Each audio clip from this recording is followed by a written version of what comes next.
Left homeless by storms, weary Louisiana residents face housing crisisCOCODRIE law, as Tropical Storm Nicholas crawled through Louisiana this week, dumping nearly 10 inches of rain. Deograssus and Elizabeth Schrader were living outside in a small tent, left homeless by Hurricane Ida. The couple is part of an emerging housing crisis along the Louisiana Gulf Coast, one made worse by the latest storm to hit this region. "We stayed here. There was nowhere else to go.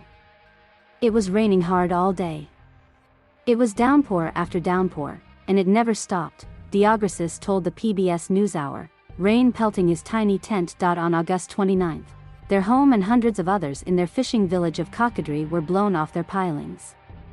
Local officials say Ida's winds clocked in at 180 to 200 miles per hour along the coast, where it made landfall nearby, demolishing homes and overturning shrimp boats in the bayous. A little more than 2 weeks later, nearly 100,000 are still without power. Some are homeless. "It's rough," said Schrader as she let out a big sigh. "I don't know how long I can do this. It's pretty hard at times. I just wish I had a better place to go.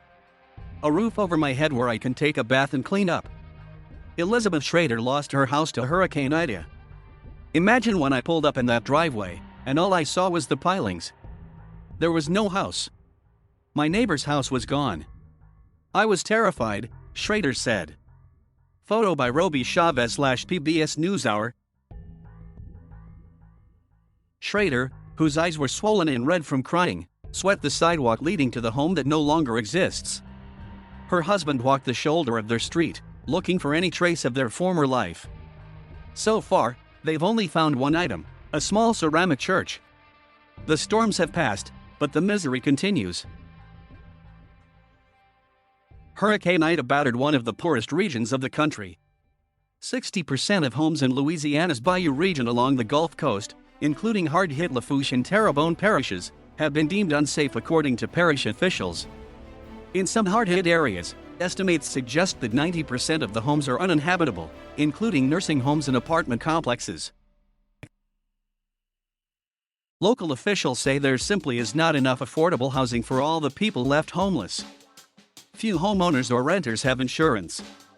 Many live below the poverty level and live paycheck to paycheck in a region with long-standing racial and social inequality. It's a crisis in the making. "I don't see any quick and easy solutions here. It's a crisis that's about to blow up," State Representative Merrill Lamady told the NewsHour after spending the last 2 weeks touring hard-hit areas of her district. "People are still returning from evacuating and assessing their property. We're still adding to the number of people who didn't realize their homes are uninhabitable, and they all need a place to stay." What's worse, according to housing advocates, is that as the natural disasters have uprooted families and destroyed livelihoods, some landlords have used the storm as an opportunity to kick renters out. "Many of our residents are the least able to relocate in good times, but especially in times after a storm when housing is at a premium. The question is, where will they go?" Lamady said. "If we counted all of the apartment complexes in the parish, it's not enough space for the number of people who would need temporary housing. So we're definitely going to have to spread out farther to areas which are also strained for housing." A sign saying Bayou Strong was left at a highway intersection to encourage passers-by who had been affected by the devastation of Hurricane Ida. Photo by Roby Chavez/PBS NewsHour. Terrebonne Parish President Gordon Dove says he's working with FEMA and the state on temporary and permanent housing. The parish is even considering bringing in floating marine units used in the oil fields to house people on the bayou. For now, Dove has identified at least 10 places to accommodate people on land and water. Terrebonne Parish is stretched thin with high needs and no inventory. "So now," he says, "it's up to the state and FEMA. We've given them the locations. We are on a wait-and-see with FEMA. Housing is the biggest hurdle in Terrebonne Parish. We asked FEMA to step it up. They are looking at housing 200 to 300 to start with. As we move forward, we'll see exactly how many we need," Dove said. "For now, it would only be enough to bring home people still scattered across the state in shelters, some of which are upward of 300 miles away." Housing advocates feel like the government is sometimes disconnected from what it is like for people who have no safety net. On Friday, The U.S. Housing and Urban Development Secretary visits Louisiana Governor John Bel Edwards to discuss a path forward. Local officials say it is getting worse by the day. Our biggest problem now, and what we've been fighting for the last couple of days with FEMA in the governor's office, is what the long-term sheltering will look like for these residents. We can bridge that gap for another week or so, but being told that we'll have to wait 30 to 60 days for these units to come in is unacceptable to us, Lafourche Parish President Archie Chison said. It's heartbreaking to see people without their homes. Most have lived in these homes for generations. And now it is destroyed or needs a lot of work. They don't have the money to rebuild, and a lot don't have insurance. I hope the federal government and FEMA really come through. The state and parish are doing all they can, Dove said. It's the same in nearby Lafourche Parish.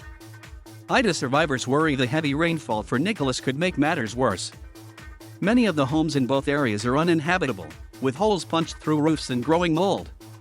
Some of the many people made homeless are now living on porches or in trailers in their driveways. Nicole Hoffel is living in a borrowed car in Galliano next to her apartment complex that was destroyed. The mother of 2 daughters cringed when she first heard Nicholas would bring more rain. I'm living horribly. I don't have a home.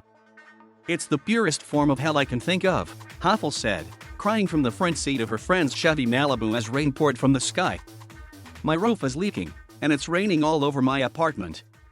The little bit that I do have is now being further destroyed. The mold is already growing, and the rain will bring more.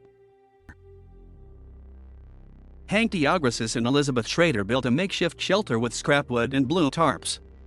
Inside they are living off donated water and food. Photo by Roby Chavez/PBS NewsHour.